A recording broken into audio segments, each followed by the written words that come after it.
I am actually a business coach. I offer mentorship. So if you have any questions or concerns, just reach out to me. But this week is about foundation starting, what it takes, or what you need to get started. And let's get it going. Let's see. What we're going to learn about this week is we're going to define what you're building. Is it a hustle, a business, or a brand? Each name or each word that I listed has a has a different meaning or serves a different purpose when it comes to business. And I'm gonna teach you, or we're going to go over what the differences are and what they stand for. And I'm gonna teach you how to start even with $500. We're gonna create a real strategy. And when we're done with all 3 weeks of class, we're gonna leave with some clarity and no confusion.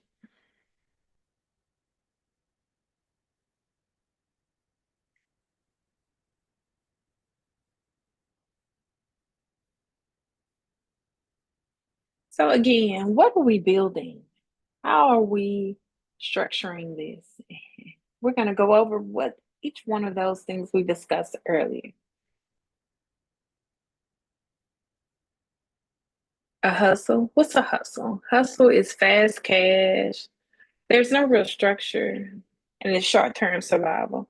When you think of a hustle, you normally think of, some things aren't as legal as they should be. And a lot of times those things don't survive because they're short term. Or they could very well be just a way to get money because times are hard. And that is sometimes something we have to do. We have to hustle to make ends meet, especially in this economy. And then there's business. Are you running a business? It's a repeatable system. Other businesses use the systems and probably even the same products. There's no identity related to you or that business. And can it operate without you?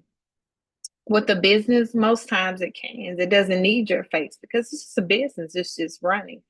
And fortunately, long term, this will work if you identify who your customers are and who you're marketing to.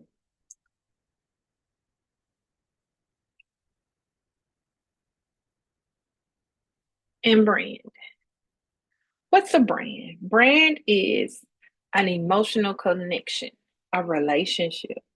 This is, say, for instance, people are directly, know the business is directly associated with you or what it represents. Whatever you have, they can't get it outside of you. They have a loyalty to your brand. Like they like your brand, whether it's the exact same product somewhere else, your brand, your name, and your attachment means a lot to them. And they only buy from you. And there is a long term impact. If you structure this in the right way, your business or your brand can be around for years to come. It can take care of your grandkids, great grandkids, and so forth. So, what are you building?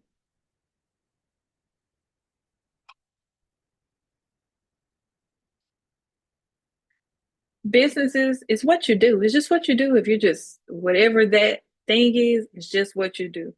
A brand is who you are, how you make people feel. Branding is your identity, what you represent. When they see your brand, they think of you, or they see something that looks like your brand, they think of you. The business is the engine, it's just the process and the things that they're doing. But overall, the brand is who they connect with.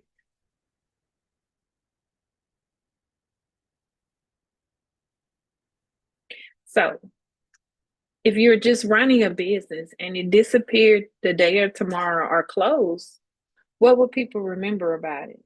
Just where it was used to be located. I know we know a lot of stores that be like, oh, that used to be the old Payless.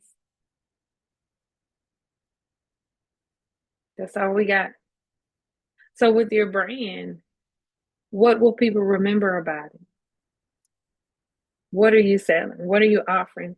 What's the relationship you're growing with your clients? So this is where we determine what type of business we're trying to run or structure.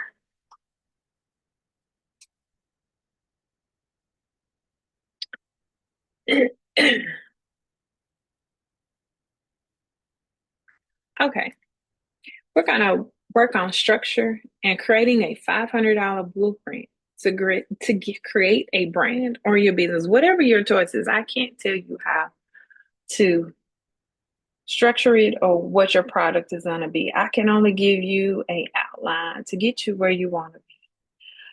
What are you offering? What's your product? Are you trying to reach just an audience? Or are you creating a real audience? People who are loyal to you. And we're going to simplify how you get paid. Not maybe they'll cash at me or I'll send you the money, like the real way to get paid. And how does your brand identify? These are things that we're going to determine this week.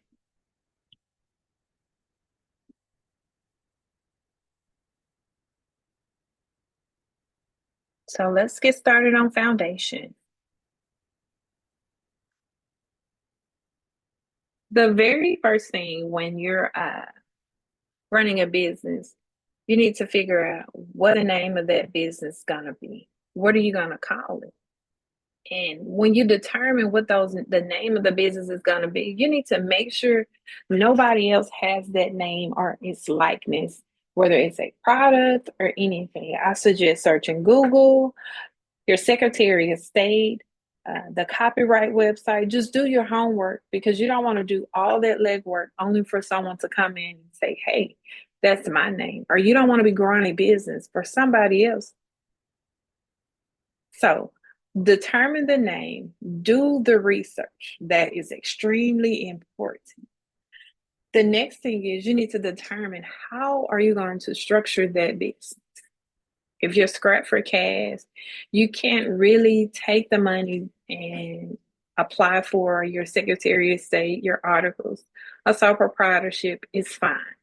You can log on to the irs.gov website. You can search EIN or employer identification number and fill it out as a sole proprietorship.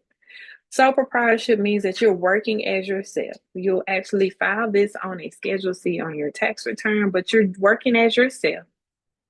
And instead of giving them your social, you'll give them your tax ID number. You're giving that business its own identity separate from yours, but it's still you. You're just doing business as XYZ clothing company. The next thing you need to do, if you haven't gotten the EIN number, secure it. If sole proprietorship isn't, I'll break down what each of the entities that are available. You can do LLC. I'm not a huge fan of LLC. There was a huge trend a while back that everybody wanted you to get an LLC. I don't really, I'm not really comfortable with an LLC because it stands for Limited Liability Corporation. So that means that at some point, if you're ever sued or if anything happens, if it exceeds the assets of the company, they can come after your personal products, your personal access as well. Kind of like sole proprietorship, because you're working as yourself. If you're sued, they can take your personal assets. So I say it again, it's temporary, but that's not something that I will consider long term.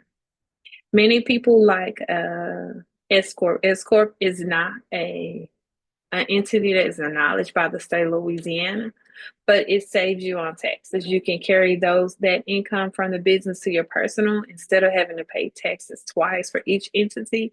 You're only paying for yourself. An LLC has an option where you can do a separate return and file an S corp. That's totally up to you. However you want to do it. I again can't tell you how to choose the structure of your business. A corporation is its own entity. Each of these entities, you'll still need to get a tax ID number, whether it's a sole proprietorship, a limited liability corporation, a S corp, or a corporation, C corp. Each have to have their own EIN number. That's their social. Well, corporation, that's their social. That's how businesses do business transactions. That's how they determine it's a business. Also, apply for your sales tax exempt form if you're going to be doing any wholesale or retail sales and need to do wholesale purchasing. Apply for your sales tax. Resale Louisiana, you have to do sales tax and cattle and whatever parish you're in and state. And make sure you file on the 20th every month to avoid any issues, but they will send you a certificate for sales tax exemption if you're purchasing items for the business. So make sure you fill that out as well. But a corporation is its own entity, and the only drawback is you're taxed twice. A corporation has to pay taxes, and you have to pay taxes. But a corporation, all its assets is its assets, and it's nothing to do with your assets. So just think about that. The next thing after you've determined what your structure is going to be, you need to secure your digital real estate. On all the social media platforms, you need to secure the name for the business, no matter what it is. Instagram, Facebook, X, Twitter, whatever you call it, Threads, TikTok, all those social media sites, the name needs to be secured, because you don't want to build a brand in one place and somebody builds the exact copy of it and use your brand to destroy your brand or steal from your customers. So make sure you secure that on all platforms and get a professional email.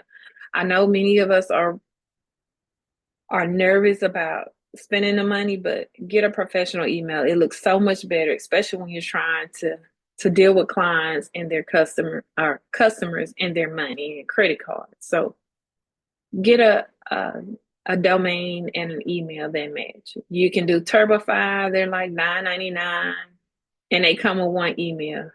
They're not really expensive. The next thing you need to determine is, after you've secured all your digital real estate, you need to determine what that product or service is going to be. You should already have an idea, but if you haven't, this is the time you need to know what you're going to be offering if you haven't done that already. And then the most important thing, how are you going to attach it to you where you are the main provider for that? How does it directly associate? When someone thinks of that, they think of you.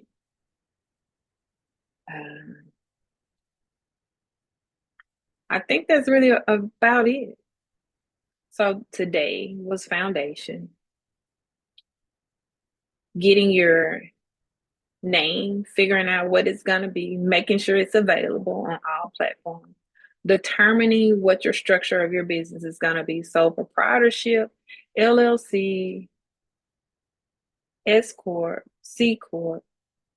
The next thing is securing your digital real estate, being present on all platforms, and getting your own personalized email, not at Gmail, not at Yahoo, but securing that as well.